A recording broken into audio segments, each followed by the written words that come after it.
So several years ago, I got the chance through BBT to think about some creative projects that I would love to realize, and straight away I knew I wanted Mark to write me a viola concerto.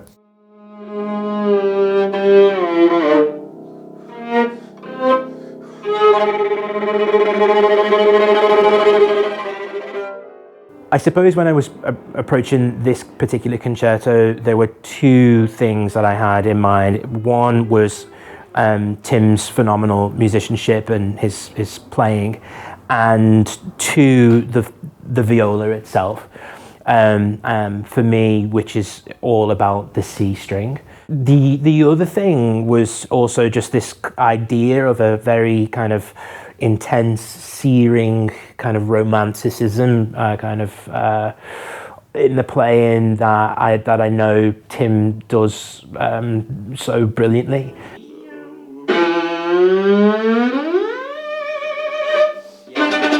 As I was writing it, I was very much imagining him performing it in particular. So, and it goes with any other of my concertos, you know, you imagine the performer playing it, so it's, you know, it was written with him literally in mind and for him.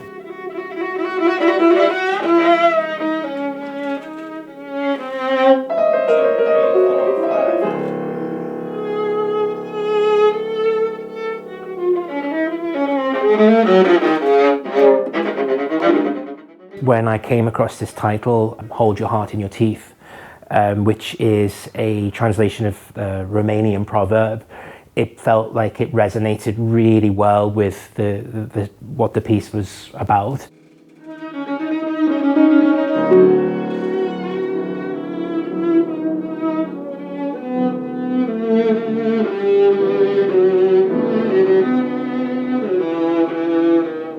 There was one moment when we looked at the sketches, and I said, "Oh, Mark, there's another octave left of the viola up there," which to be honest, virtually never gets used. But Mark in this piece has really pushed the limits of what's possible with the viola, but not in any sense that he's just experimenting with something, but just really using the full possibilities to deeply express this incredible sound world that he has. I said to Tim, I don't write anything if I can't play it or I can't sing it. And I can't, you know, if it doesn't kind of come out of me in a way, then it doesn't get onto the page. And then what the writing process is, in essence, is actually trying to kind of capture that moment of me kind of singing and playing on the piano somehow, and then giving it to Tim to bring to life. So I think that is my process. You know, it's one that is very kind of physical, very kind of tactile.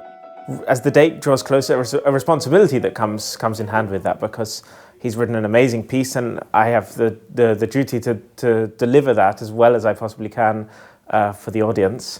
But no, it's a huge privilege to have great music written for me.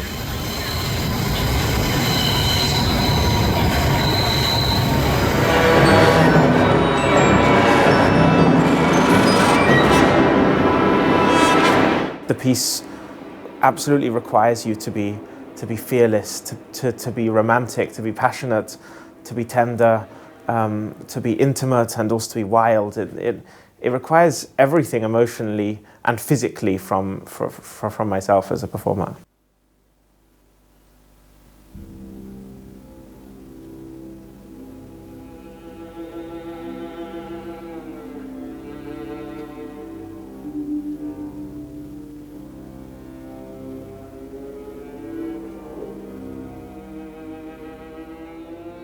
One of the most amazing things about violas is that there's no standardization.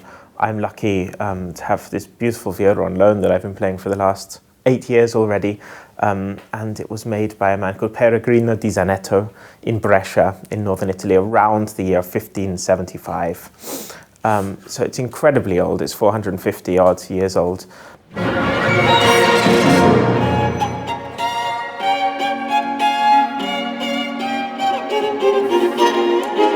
And the reason I love this instrument is because it has this great breadth of sound.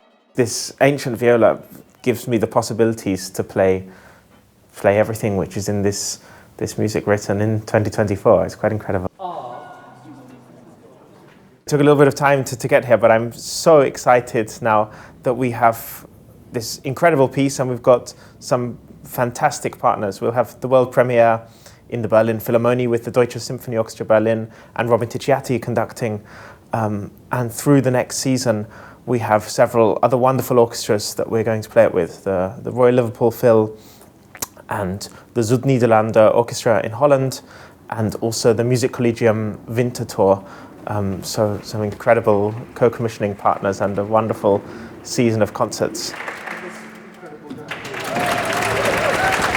The process of getting to know the piece and getting to learn the piece demands me to be so much inside it, to be inside every bar and to be thinking about how each moment connects to one another, that in a way it's quite hard for me to take a step back and look at the work objectively as a whole. I'm sort of a character in the story rather than watching the story from outside.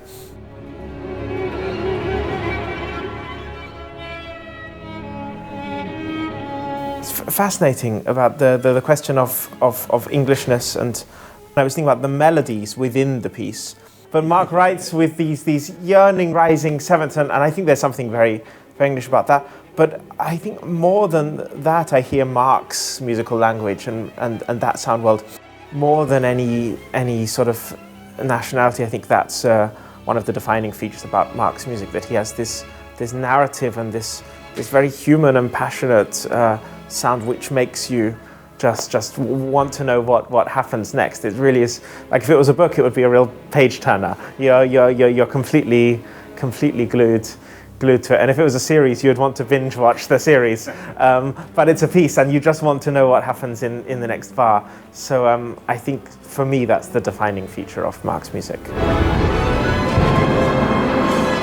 The idea of a concerto for a soloist is also, very daunting, and it's a moment where the soloist is there to kind of bare their soul, to show their kind of technical mastery of the instrument. For me, it's my first international commission, world premiere.